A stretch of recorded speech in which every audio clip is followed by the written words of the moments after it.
Hi folks, this is another video for me. The reason is very simple. I was riding, long today, and I arrived basically at 6 o'clock here in Ufa.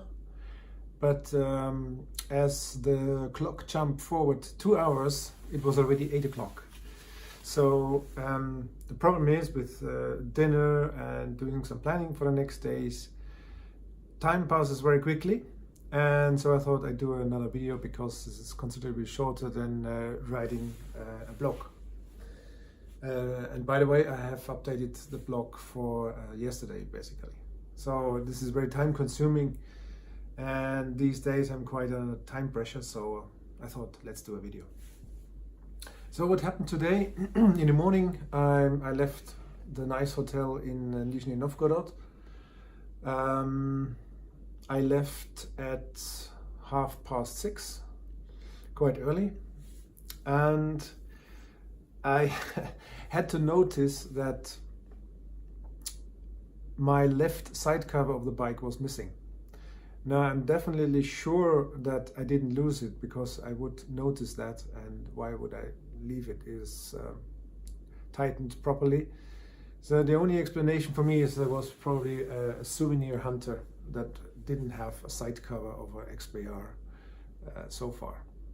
Pity, but okay, it's not a drama, but it's a bit annoying. So I left at sunshine. It was very nice. I had watched the weather forecast, and that said here in the southeast, it would be sunny and warm. So I removed the liners of my gear. That was a mistake, as it turned out later. But in the beginning, this went still quite fine. So I rode direction Kazan. The road was all right. There was a lot of traffic, of course. And first I had to find the way out of Nizhny Novgorod. It was not really rush hour, but okay, I also had some trouble to get the GPS working properly, so I couldn't calculate the way properly, so I had to find the way on my own, which of course worked. In the end then, I went direction southeast. It was quite a ride. Speed was okay. Roads were so-so, but it was good. And then I hit the first road construction. So this is just a small glimpse of what is ahead of me in the next days. And after this road construction, I crossed the border of Tatarstan, which is an autonomous republic in the Russian Federation. And I have to say, in Tatarstan, the roads were, I would say, 90% excellent. Sometimes they even had proper highways. Overall, this was really a noticeable difference. So Tatarstan has quite some autonomy, and so I guess they put a lot of their oil money into roadworks. So that was very, very good. I had a second breakfast at around 10 o'clock. Filled up again at a very nice petrol station. Was a nice ride, really sunny, mildly warm. And then I reached about 1 o'clock. I reached Kazan. I crossed the Volga again. Very nice. I have put a picture on under this article. So that was very nice.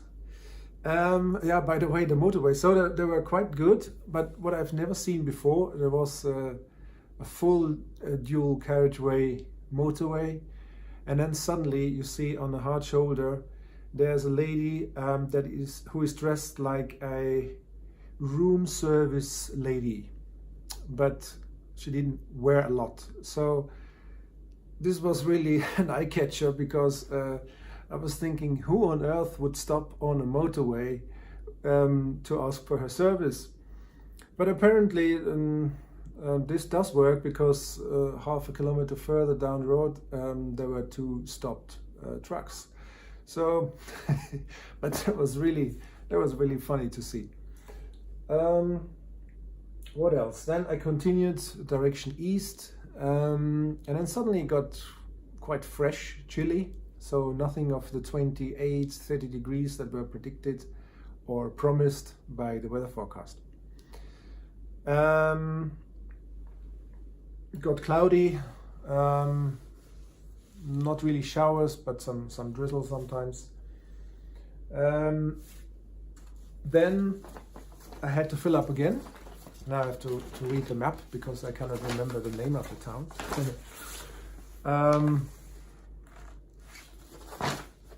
So I needed to fill up, and there were lots of petrol stations next to the road because it was a 4-lane highway.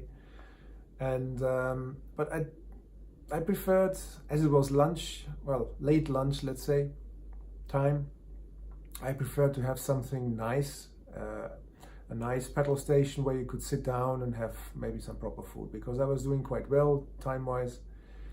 So I passed and passed and passed one after the other, and I thought, well, close to this town that is Nabreżnie Jelny, so that's the town, at a big river. And indeed, I found a petrol station, Lukoil petrol station. It was really nice, very new, shiny. I had some kind of hot dog there, something to drink. That was really good. Then I continued, and yeah, weather didn't improve, quite the contrary. So it got more and more cloudy, some patches of rain sometimes.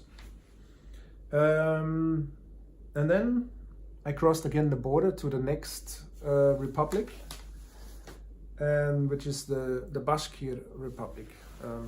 I need to read again the name because I can't remember it.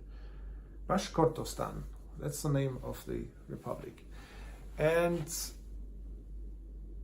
it seems that indeed, so Tatarstan is relatively wealthy, because when I crossed the border again and moved out of Tatarstan into Bashkortostan,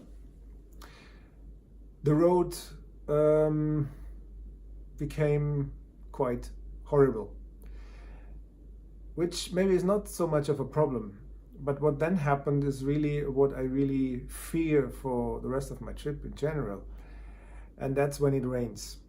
Because slippery road is okay, but in this setup with the XPR that has so much weight in the back, the front wheel gets very light.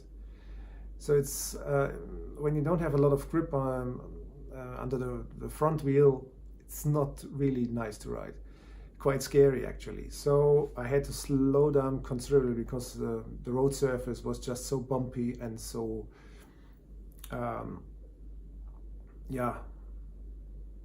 skiddy, let's say, that this was quite frightening for a while. But okay, then it improved again. It was a good road. And then suddenly I got stopped by the police. That came a bit as a surprise, but what then happened was quite funny, because the policeman tried to explain me what I had done wrong, and I pretended not to understand. Well, actually I didn't understand what he said. Basically 99% I didn't understand what he told me. So basically I understood he wanted to see my driver license. Okay, I showed it to him, and then he had some pictures, and he basically was trying to tell me that I had crossed a white line. And that's very possible, because sometimes you have to overtake more than one truck, so maybe 2 trucks, and then suddenly you have a continuous white line showing up in front of you. So, well, you cannot brake and get behind the other truck, so that would be totally unsafe. So you just continue and ride over the white line. So what's the problem? But okay, they had a video camera installed, and they were fishing out all the criminals that had that had done this. And so I played the stupid fool, don't understand.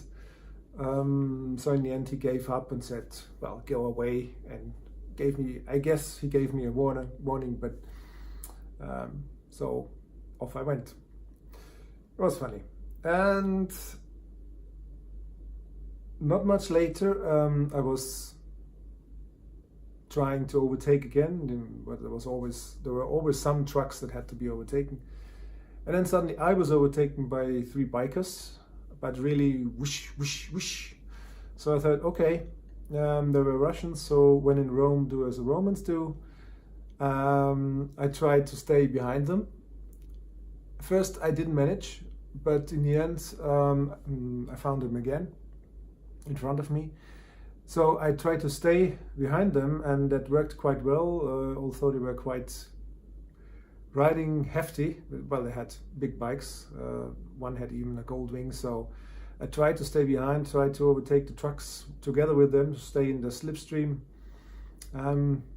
That worked quite well until we hit again dual carriageway, because then they were basically gone, because I think together we went something like 130 km/h.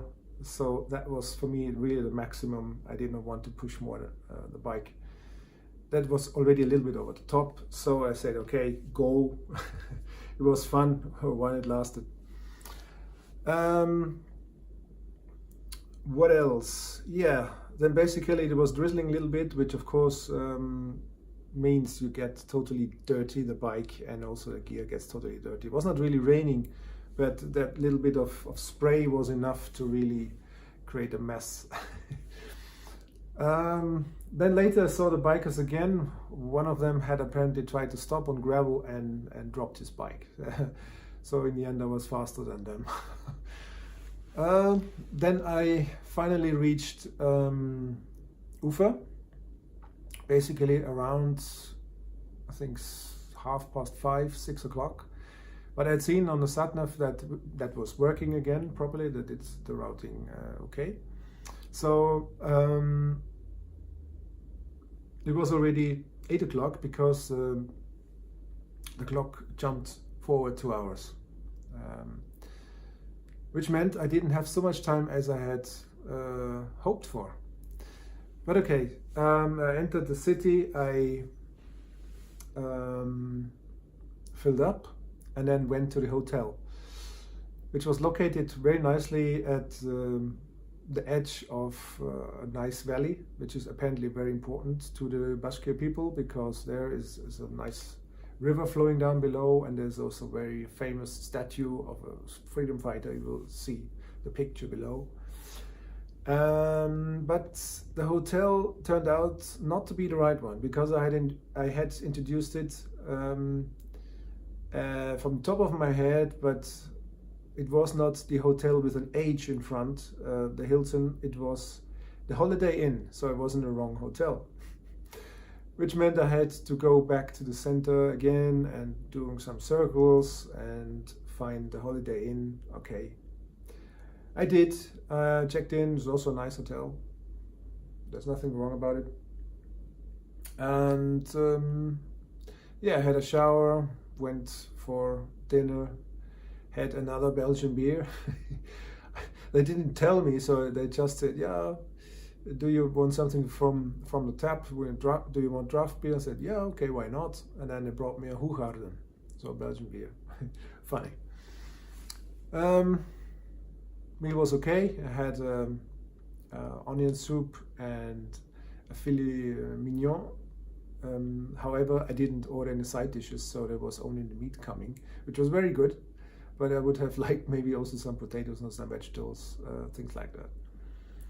Now, I tried to plan for the next 3 days, because if I could keep the same pace as today, in 3 days I could be in Krasnoyarsk, which would mean that I could be again in line with the schedule of the whole trip. However, the problem is, if you want to divide it into equal parts of around 850 kilometers per day, there are not really a lot of possibilities for accommodation. So what I will do tomorrow, I see how it goes, and probably will just sleep somewhere next to the road. I mean, not in a ditch, but of course in a motel if possible. I'll see how it goes. That will be interesting. Yeah, I think that's for it. That's it for today. And yeah, wish me luck that I find the proper accommodation tomorrow. All right, bye.